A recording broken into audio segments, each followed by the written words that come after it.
We're following a potential loophole in a federal law that could make it possible for a mentally ill person to purchase a firearm.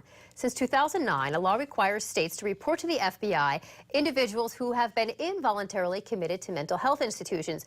But the law doesn't prohibit someone who voluntarily sought mental health treatment from buying a gun. RTV6's Jack Reinhart reports. In the state of Indiana, the number of people wanting to buy firearms and the permits to carry them has increased dramatically.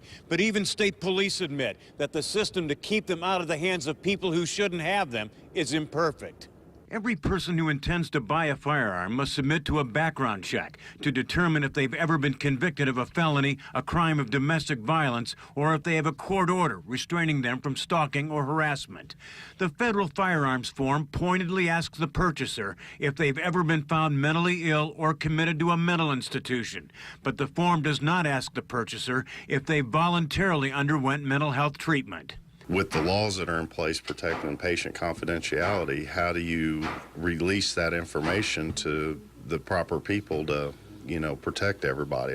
In the past 2 years, the number of Hoosiers seeking gun permits has remained relatively steady. But over the same period, the number of licenses denied by state police has increased by approximately 15%. State police admit that a system that requires people to voluntarily report their own instability is problematic. If somebody voluntarily goes in and then is at some period of time that says, okay, you're okay and you're free to go, and they say, good, I'm happy to go, and if they choose to get a permit in the future, that's a potential gray area. As we have seen in highly publicized and tragic instances, the honor system doesn't always work when it comes to buying firearms. In Indianapolis, Jack Reinhart, RTV6.